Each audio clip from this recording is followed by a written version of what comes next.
Hi guys, my name is Christina, and in this video you will see how I made these betta fish earrings using shrink plastic, UV resin, colored pencil, and Posca pens. Another safety reminder, whenever you're working with shrink plastic and UV resin, you should use protective equipment so you're not breathing in the fumes, so work in a well-ventilated area. And wear a respirator. When you're working with the UV resin, you should also use the respirator and wear gloves. So this is the shrink plastic paper. I cut it in half and then I put it over the sketch that I drew of the betta fish. And I sketched it twice, and since these are going to be earrings, I sketched one way and the other one the opposite way. And now I'm just using some colored pencils to kind of color it in, and then Posca markers to go over some areas. After coloring one fish, I laid the other fish over the top so that I could match up the colors. And then just cutting out and punching a hole in the betta fish so that they can be earrings that dangle.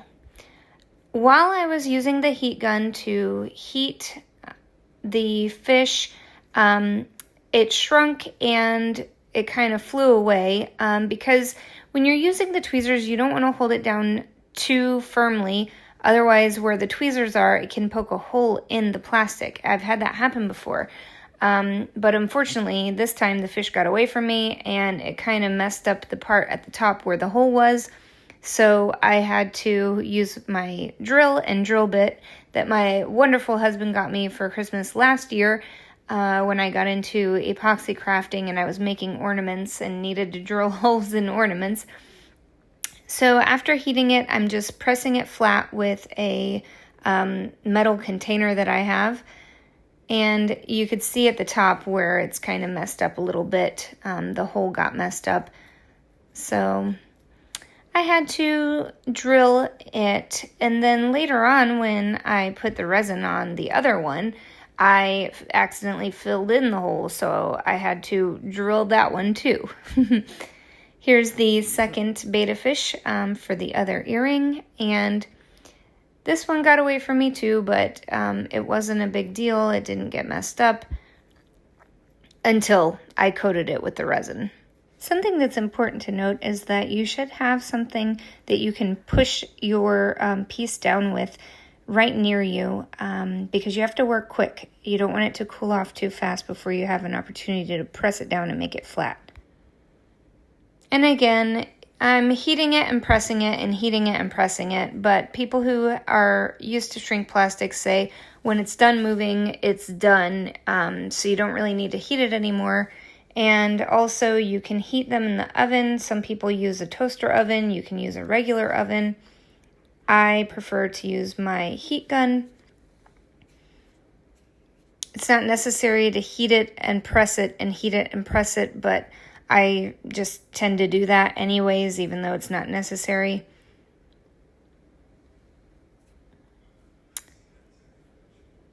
And after both of the earrings are done being shrunk, the next thing I do is,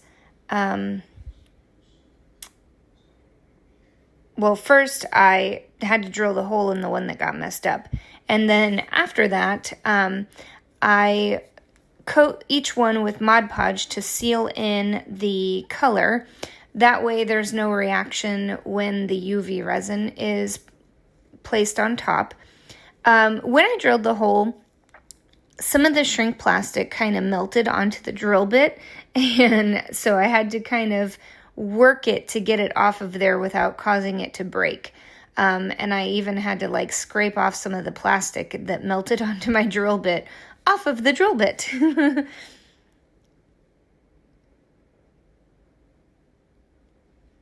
Just making sure the hole is drilled nicely so that I can put the jump ring through there to make these into earrings.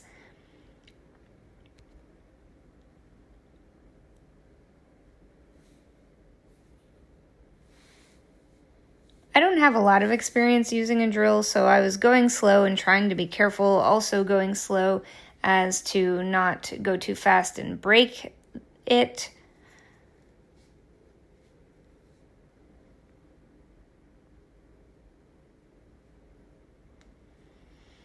And then there are both earrings.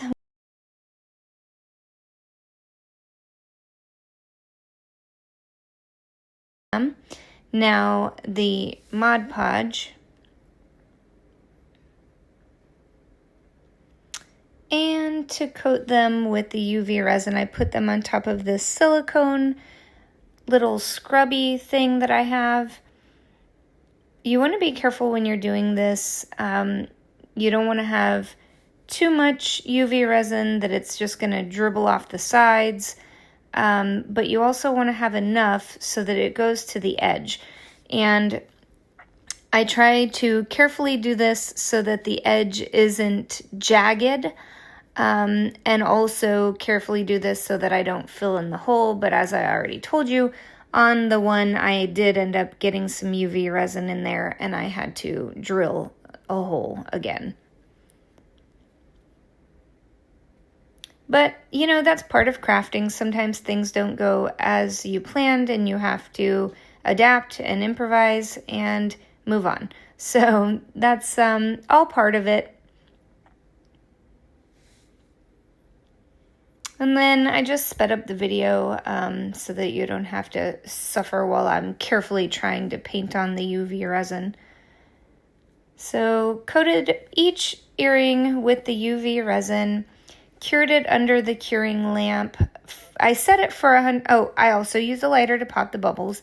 Set it for 120 seconds. I don't think it needs that long, but I just do it that way to make sure it cures.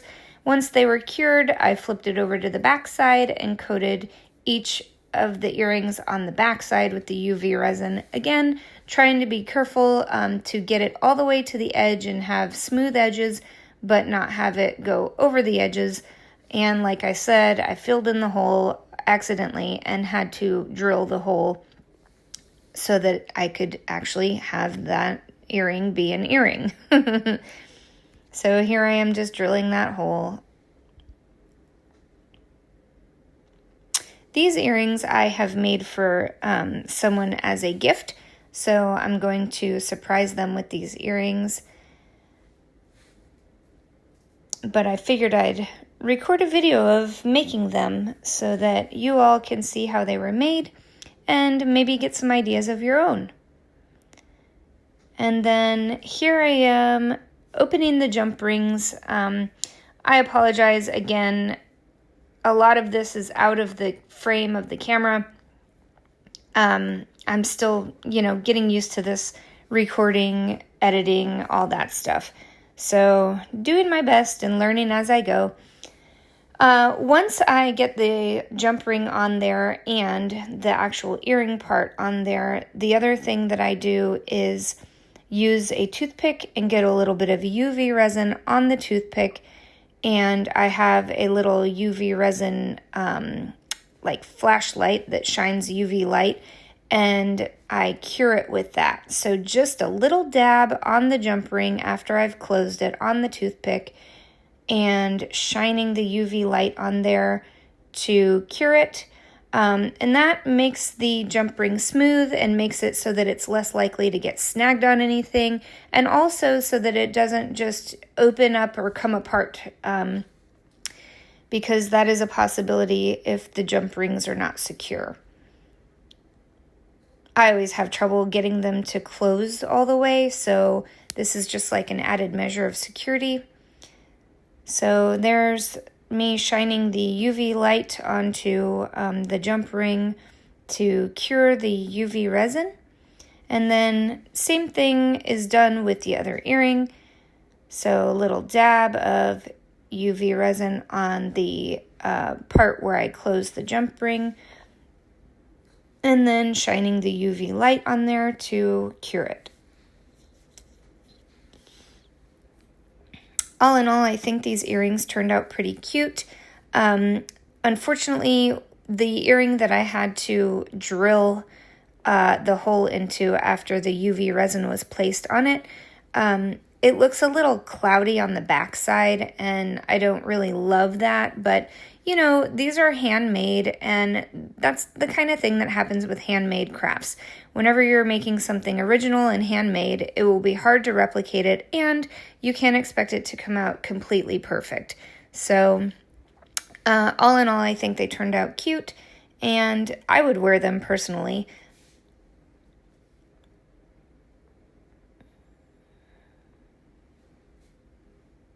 So there's one earring done, and then the other earring.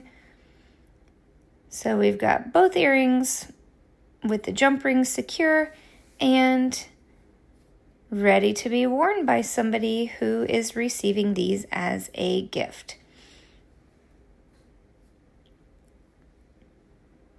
I hope that you guys like this video, and if you do like it, please feel free to like and subscribe to my channel.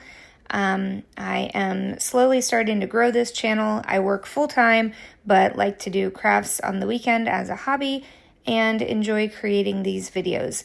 Maybe you'll get some ideas from what you can do with shrink plastic.